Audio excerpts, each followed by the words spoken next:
계단 타일을 작업을 마친 지 불과 몇 분도 안 되었을 때였습니다. 어떠한 외국인 작업자가 그 위를 아무렇지 않게 밟고 지나갔어요.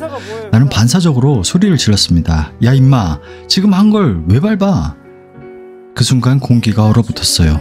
서로 욕이 오가고 언성이 높아졌죠. 그 장면은 영상으로도 남아 있습니다. 처음 보시는 분들은 놀랄 수도 있어요. 하지만 이 장면, 현장에서 일하는 사람들은 다 겪어봅니다. 오늘은 이 이야기부터 시작해 보려고 합니다.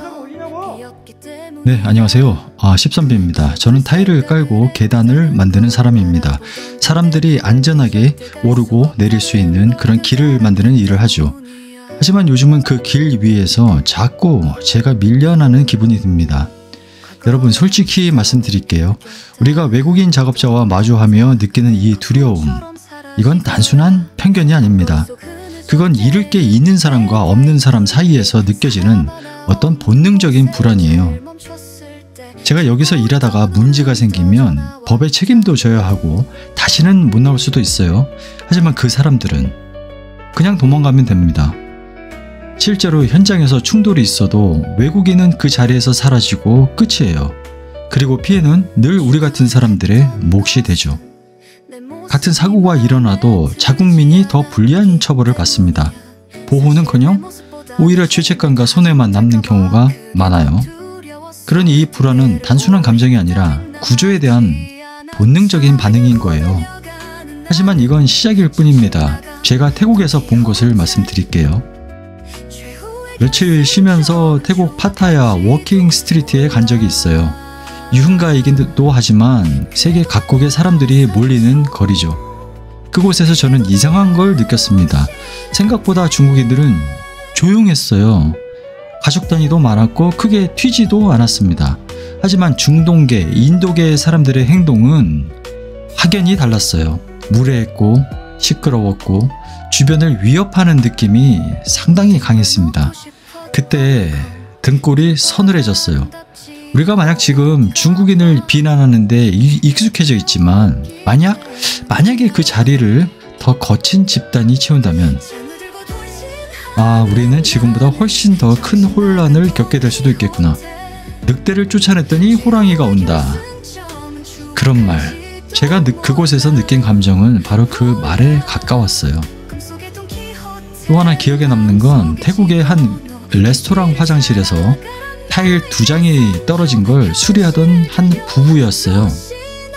그 2장을 하루 종일 고치고 있었습니다. 일당은 10만원도 채 안 된다고 들었어요. 한국은 다릅니다. 같은 타일 2장을 고쳐도 30만원 받을 수도 있고 그 이상이 붙을 수도 있어요.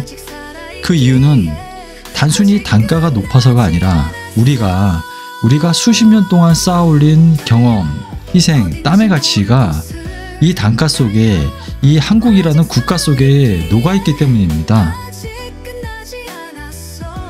우리가 외국인에게 느끼는 진짜 분노는 같은 일을 하는데 왜 그 사람들은 싸게 해도 되냐, 이런 게 아니에요. 우리는 그 과정을 알고 있습니다. 그 단가가 만들어지기까지 얼마나 많은 사람이 부러지고 버티고 또 무너졌는지. 그런데 그 나라의 땀과 희생에는 기여하지 않은 사람이 그 과실만 가져간다고 느낄 때 그 분노는 당연히 생기는 겁니다. 영상 댓글을 보면 종종 이런 말이 있어요. 자산을 빨리 만들어서 현장을 떠나세요. 말은 쉽죠. 하지만 실제로는 아이들 키우고 가족 부양하고 병원비에 허덕이다 보면 떠날 자산을 만들기는커녕 하루 벌어서 하루 사는 그런 인생을 버티기도 벅차거든요.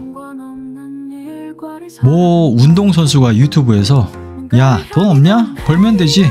이런 말을 해서 욕을 많이 먹었어요. 왜냐면 그건 현실을 모르는 말이었기 때문이죠. 우리는 게을러서 여기 있는 게 아닙니다.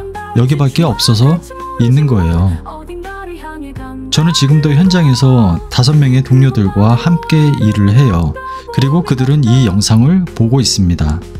그래서 저는 말 한마디도 함부로 할 수는 없어요.